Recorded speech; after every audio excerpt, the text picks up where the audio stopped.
கடகராசி அன்பர்கள் இந்த வருடத்தில் 2026 திருமணம், காதல் சம்பந்தப்பட்ட விஷயங்கள், கூட்டு பிஸ்னஸாக இருக்கலாம், நட்பு ரீதியாக இருக்கிற கூட்டு சம்பந்தப்பட்ட உறவுகள் ரீதியான விஷயங்கள் எப்படி இருக்கு, தாம்பத்திய ரீதியான கணவன் மனைவி இந்த அந்யூன்யம் மட்டும் இருந்த போதுமா, அவங்க வாழ்க்கை நடைபெறது எப்படி இருக்கு, அதே மாதிரி நட்பு ரீதியாக விட்டு கொடுக்கும் மனப்பான்மைகள் எப்படி இருக்கு. இந்த காலகட்டத்தில் இந்த கடகராசிக்கு இது ரொம்ப ரொம்ப முக்கியமான விஷயம். 8ஆம் இடத்துல ராகு, 2ல் கேது வேற இருக்கு. இந்த நேரத்தில் ரொம்ப ரொம்ப முக்கியம். பொதுவாக ஒரு ஆணோ பெண்ணோ ஜாதக ரீதியாக பார்க்கும்போது இந்த திருமண பொருத்தம் நடைமுறையை மாற்றி பார்க்க வேண்டியதாக இருக்கு. முதல்ல பார்க்குற ஸ்டைல் இப்போ பார்க்கறது இல்லை, அது உண்மை. அப்படி பார்க்குறீங்கன்னா பொய்யன்னு அர்த்தம். முதல்ல எல்லாரும் பிஸ்னஸ் பண்ணிட்டு இருந்தோம், இப்போ எல்லாரும் வேலைக்கு போக ஆரம்பிச்சு, ஆண் பெண் இருவருக்கும் வேலைக்கு போகிறாங்க. அப்போ 6ஆம் இடத்தை வலுப்படுத்தீர்கள். 6ஆம் இடத்தை வலுப்பற்றால் 7ஆம் இடம் வீக் ஆகும். அதற்கு பரிகாரமாக பார்த்து போடணுமா இல்லையா? டைவர்ஸ் ரேட் இன்னைக்கு ஜாஸ்தியாக இருக்கா, முதல்ல ஜாஸ்தியாக இருக்கா? ரைட். அப்போ குழந்தை பிறப்பு பிரச்சனையாக இருப்பது இப்போ ஜாஸ்தியா, அந்த காலத்தில் ஜாஸ்தியா? பிசிஓடி ப்ராப்ளம், பிசிஓஎஸ் ப்ராப்ளம் எப்பொழுது? தைராய்டுகளை எப்போ தான் கேட்குறோம்? சர்க்கரை வியாதி இந்த காலகட்டத்தில் ரீசெண்டாக தான் கடைசி 20 வருஷமாக தான். இப்போ ஜோதிடம் அதே மாதிரி இருந்தால் கூட முறைகளில் மாற்றணும். அது வளைஞ்சு ரோடு போகும்போது வளைஞ்சு போகணும், நேராக போகும்போது நேராக போகணும். இப்போ ஜோதிட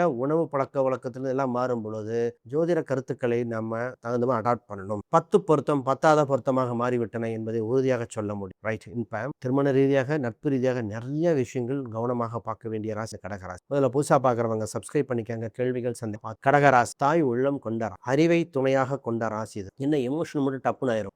உணர்வு ரீதியாக முடிவு எடுக்கவே கூடாத ராசி. ராசி இமோஷனலாக பார்க்கக்கூடாது. ஆனால் அறிவு இந்த ராசிக்கு ஒரு மன தெளிவு இருக்கும்போது இந்த எடுக்கும் முடிவுகள் வானத்தை பிளக்கும் அளவுக்கு அவ்வளோ பெரிய விஷயத்த சொல்லி செஞ்சிடும். கடகம் இந்த உலகை ஆளுகின்ற ராசியில் இந்த ராசியும். ராமபிரானை பார்க்கும்போது கடகராசி சொல்லியிருப்போம். லக்னம் கடகம்ங்கிறது அறிவை மற்றவங்களை போட்டுருங்க ராசி. இந்த விஷயத்தை பார்ப்போம். முதல்ல இந்த ராசிக்கு திருமணம் சம்பந்தப்பட்ட திருமணம், காதல் திருமணத்தை பார்த்துருவோம். முதல்ல இந்த ராசிக்கு 5ஆம் அதிபதி செவ்வாய் 10 இருக்கு. காதல் திருமணத்தில் செவ்வாய் சுக்கிரன் ரொம்ப ரொம்ப முக்கியம். இந்த ராசிக்கு காதல் இயற்கையாக உண்டு. நிறைய பேத்துக்கு நடைமுறை சக்சஸ் ஆகுதா இல்லையா அப்படிங்கிறது காதல் என்ற உணர்வு உண்டு. ஈஸியாக பார்த்தீங்கன்னா எமோஷனல் ஆகக்கூடிய ஜாதகங்களாக இருக்கும். இவங்க இப்படி வந்தால் நல்லா இருக்கும், அன்பு பாராட்டு. சில திருமணத்துக்கு அப்புறம் ரொம்ப க்ளோஸாக இருப்பாங்க கடகராசி அன்பர்கள். இப்போ இந்த கடகத்துக்கு பார்த்தீங்கன்னா சார் காதல் திருமணம் நடக்குமா நடக்காதா, நான் நினைச்ச காதலன் காதலி கூடுவாங்களா, இதான கேள்விகள். குறைந்தச்சு ஆண் படிக்கின்ற வயதில் இருக்கிறது இன்ஃபெக்ஷனாக இருக்கும், அது நம்ம எடுத்துக்க கூடாது. ஆனால் உண்மையாக காதலாக இருக்கும். ஜாதக ரீதியாக 2, 5, 7, 11 சம்பந்தப்படும் திருமண அமைப்புகள் உள்ளன.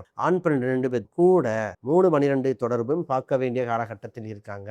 அப்பொழுதுதான் ஒரு சிலருக்கு தவறான ஒரு வதந்தி போயிட்டு இருக்கு. லவ் பண்ணிட்டு ஜாதகம் பார்க்க கூடாது. சரி, இப்படி சொல்றவங்க கேட்கிற கேள்வி, லவ் பண்ணவங்க எல்லாத்துக்கும் குழந்தை பிறந்திருதா? லவ் பண்ண அனைவருமே திருமண வாழ்க்கை சிறப்பாக வாழ்ந்துறாங்க? அனைவருக்கும் மைல்ஸ்டன் நல்லா இருந்ததா? உறுதி கொடுக்க முடியுமா? அப்ப ஜாதக ரீதியாக என்ன கேள்விகள் வருதுன்னா, யாருக்காவது தோஷம் ஒருத்தருக்கு இருந்து ஒருத்தருக்கு இல்லை, நாங்கள் பிரிக்கிறதுக்காக இல்லை, அப்ப இருக்கு இல்லைன்னா அது பரிகாரம் செய்து ஒரு நல்ல நாள் செய்தான், நல்ல நாள் கல்யாணம் வச்சான். அதாவது தோஷமுள்ள ஜாதகத்துக்கு திருமண நாளை தீர்வாக இருக்கின்றன.